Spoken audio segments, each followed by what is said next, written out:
Today I'm going to be drawing this fascinating abbey from Bath with a fascinating viewpoint. But that fascinating viewpoint is full of weird perspective which can make us look up, get confused and panic. Is there a vanishing point? Is there horizontal perspective too? And if this feels like yourself, then don't worry, just sketch. I'm introducing today the I can do it approach to perspective, where we just choose a few ink lines, we reinforce them, we observe, add a little bit of shadow, and take a less is more approach to the colours. And before you know it, you will be done. This is all going to be in real time. So from now on, I'm sketching with you in real time, and it's only going to take us about 10 to 11 minutes. Starting with a plan is really important, I think, for capturing complex perspective. So what I'm doing here is I'm starting with the tallest, highest element in my scene, and that makes sure that I will capture my whole scene onto the page. If I scale down this part of the tower enough, then everything else will fit. You can also see I've straightened up that middle line. That is going to make life easier. So you can see in the actual photo to the left of my page, the middle part of the tower is leaning quite heavily to the left. In my sketch, it's going to be much closer to vertical. It will just make the process far easier for my head to work out and for my head not to get too stuck in the details and being over accurate. And you'll notice as I then bring in the other elements, I'm finding the strongest lines in the scene.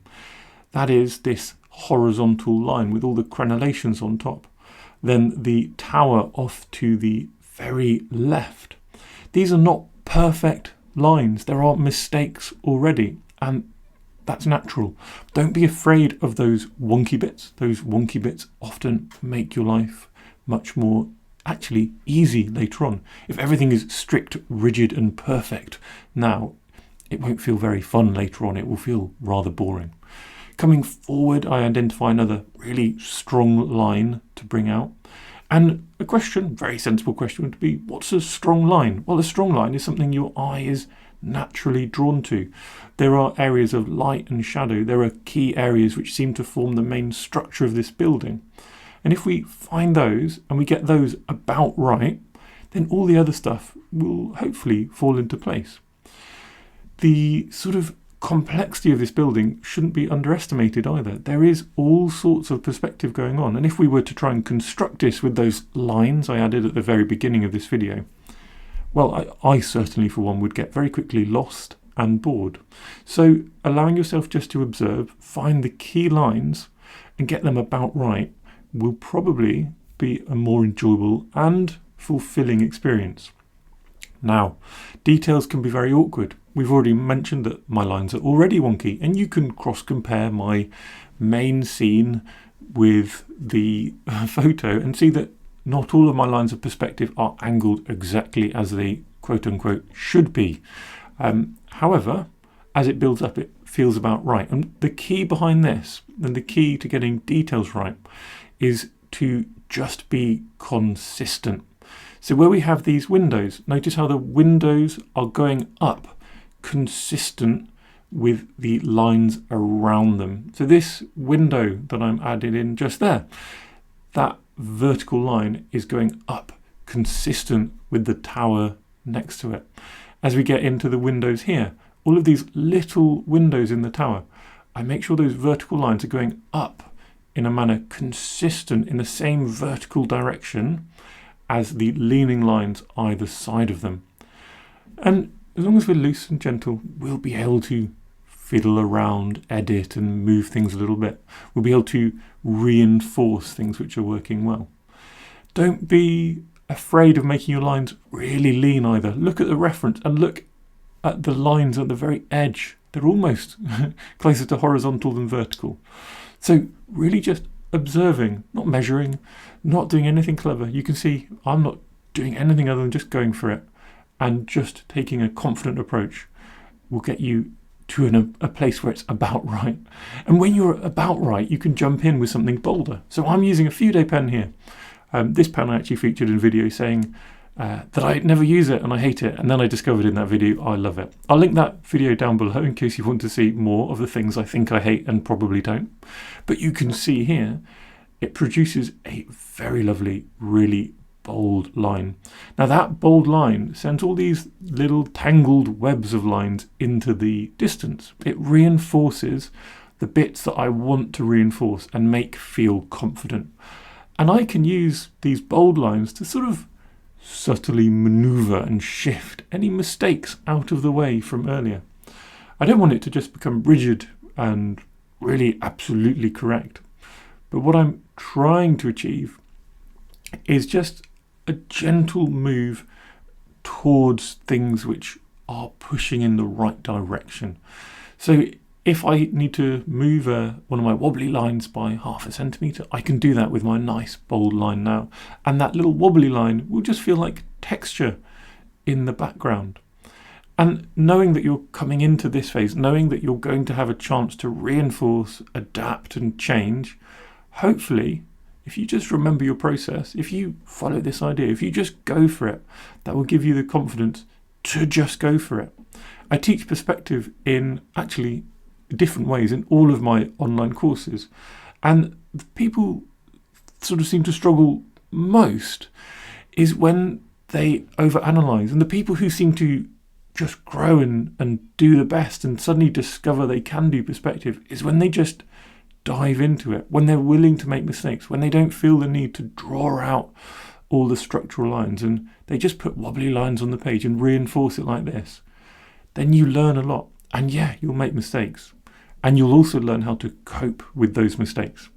And hopefully that's what I'm doing here. I'm finding, again, as I move around this for the sort of second or third time, adding my bold lines in hopefully the right places, I'm discovering mistakes and I'm working out as I go, how can I make this work? And that's really important. Now, there are little things you'll discover help a lot, little sort of elements of strong shadows. For example, all these windows, I'm just marking in with simple, bold shadows and keeping those shadows consistent with our perspective. When I say consistent, again, I'm just talking about making it feel right, making it match the other lines in the scene. Well, that will really help build up your perspective. Shadows also show you light and dark. And a lot of, well, in fact, the entire point of perspective is to get something which feels 3D onto a 2D page. And having shadows is a really important part of that as well. Shadows are another way of describing something as 3D.